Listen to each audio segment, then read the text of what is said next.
Hey everybody, welcome to another edition of Fireside Chats with Mrs. Lays.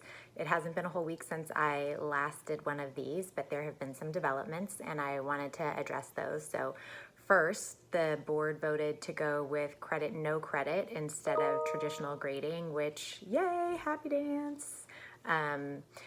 There were some mixed feelings about it, but I definitely think that was the right decision. And if you didn't get a chance to watch the board meeting, which I'm sure that's what all of you wanted to do on a Tuesday night, but the district leadership, the high school principals, and the school board members all gave really clear explanations for why this was the best thing to do for all students involved. So I think that hopefully will take a little bit of the pressure off of some of you. I know I've been hearing from a lot of students that you're having some difficulty transitioning and that so much of this is more self-directed learning, which some people do really well and some people struggle with. So hopefully this gives you a little bit of breathing room, especially if you're dealing with some extra challenges, which we know a lot of you are. So hopefully this reduces the stress a little bit to allow you to really focus on learning. So this doesn't mean you don't have to do anything. It just means that we as teachers are trying to figure out what's most essential to have you do so that we know that you're understanding the content that's important, also so that you're ready to move on to the next level next year. So if you're a senior, we want to still make sure that you're ready for the next step in your life. But for those of you who are freshmen, sophomores, and juniors, we want to make sure that you're as prepared as we can make you for hopefully transitioning back to traditional typical school, and whatever the next level would be. That also reminds me, if you're in my health or psychology classes and you're a sophomore or a junior, the forensic core program, the application is due today. It is an amazing course. If I was in high school, I would have taken it in a heartbeat. I have already talked to my kids about taking it when they're old enough to. The teachers are amazing. The content is amazing. So make sure that you apply for that if you have any interest in it. If you have any questions, you can talk to Mr. Banks, Mrs. Benagas, or Mr. Dixon. I also might be able to answer some of your questions. If you're in my psychology class, I think you would really, really love it. My psychology class is a good sort of intro and basis for you going into forensic psychology and understanding a lot of the things that they talk about in those classes. So I cannot recommend it highly enough. It's an honors program, but you don't have to have been in honors classes to be able to apply for it. So I really encourage you to do that.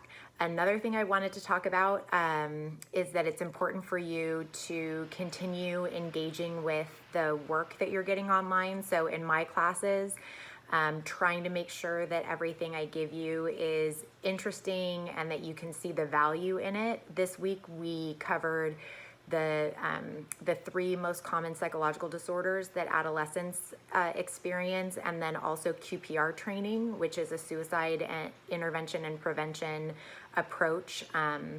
So again, those are really, really important things for you to know about, not because you need to pass this class, but because those are things that you or somebody you care about may experience in ways that you can help other people. So please make sure that you're still interacting. There were a ton of really good responses to the assignment, the discussion that we had on the QPR training on the discussion board. People had really, really good insights and questions. So it was exciting to see you all engage in such a meaningful way. And that's something that they discussed at the school board meeting. And I've seen a lot of posts from parents saying, well, if kids if they're not working for an A, why are they going to do anything? And I wish I could show them all what you did this week, because you demonstrated that you can learn for learning's sake, and that maybe part of it is getting credit for the class, and in other classes maybe it's at least partly because you want to be able to move on to the next level. But I think a lot of times you all don't get enough credit for being curious and interested and wanting to learn. You are all so capable of personal insight, and the level of self-awareness and emotional maturity that I see, the empathy and compassion in your responses, like I said, I really wish that I could share all of that with every adult, because I don't think that they get the opportunity to see that the way that I do, and I feel so fortunate that I get to witness that in all of you. I responded, and for a lot of people's posts, both in psychology and health, I asked a lot of questions. Those weren't rhetorical questions. In some cases, I wrote more back to you than you wrote on your response. It's really fun for me to get that insight into you all and to feel like we can have that interaction. So I'm not going to grade you for having responded or not to my response, but I would love to see the answers to the questions that I asked. It's really fun for me to be able to connect with you all and to learn about you as individuals in that way. I think that's been the highlight of this, is that although I miss seeing you in person, I actually feel like I'm getting to know some of you even better as individual people, because I'm getting to focus on you one at a time as I'm reading your responses and then giving you feedback or responding to them. So I'd love to keep that going if you're able to. And then obviously next week we'll have new assignments and more opportunities to do that. Another thing that I wanted to talk about is a lot of you brought up that you're still struggling to use your time effectively. So play around with it. Give yourself some grace. You're not going to figure it all out the first week. I haven't figured it out, and again, I'm an adult and I've been working on this for almost 45 years. So for me, I found that not having a strict schedule, but having some routines, making sure that I'm taking breaks periodically, all of those kinds of things can help. So this is a great time for you to explore yourself and learn about yourself and what works for you, because you don't have all of this imposed structure, and that can be a little bit scary and hard, but hopefully you'll be able to see it as an opportunity, and an opportunity that you want to take, because what you figure out now about yourself, you're going to be able to take with you through the rest of your life.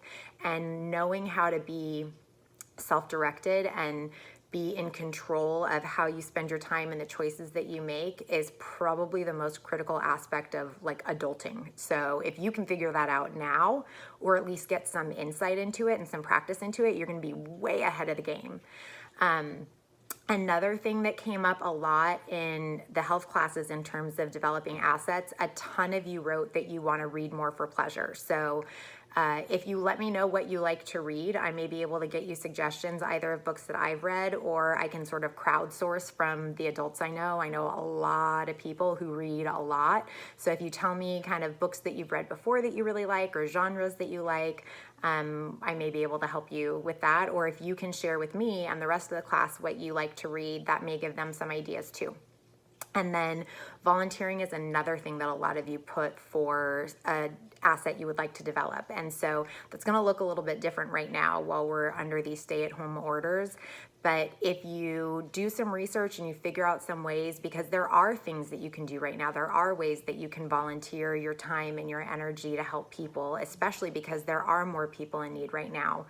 If you have a sewing machine, you can make masks for healthcare workers because they're still having trouble getting enough masks for everybody. I'm working with an organization that's doing that. I was trying to make masks, but I broke my sewing machine again. So now I'm just cutting fabric because clearly I am not good at the sewing part. But there are a lot of different ways that you can get involved and help. So again, that's something, if you come up with something or you find something, definitely share that, because then I can share it with the rest of my classes. Because I would say the reading for pleasure and the volunteering and giving back to the community were definitely in the top 3 or 4 responses from people. And those are good ways for us to crowdsource ideas. And then the last thing is make sure that you're giving us feedback about what we're doing well and what you think we can improve. For me personally, I'll say that, I'm on a steep learning curve right now, and it's been exciting and I like trying to figure things out. But I know a lot of times what might make sense for me may not make sense for a lot of you. So if there's something that you feel I'm doing well, like I've gotten a lot of positive feedback about these fireside chats, which is why I'm continuing to do them. If there's anything that you're like, hey, I like this, keep doing it this way, let me know, because then I can make sure that I'm continuing that pattern. If there's something that you're like, this is not at all working for me, or another teacher does it a different way and I feel like that's really effective, please let me know. I'm always open to that feedback, and I want this to be as good an experience for you as possible.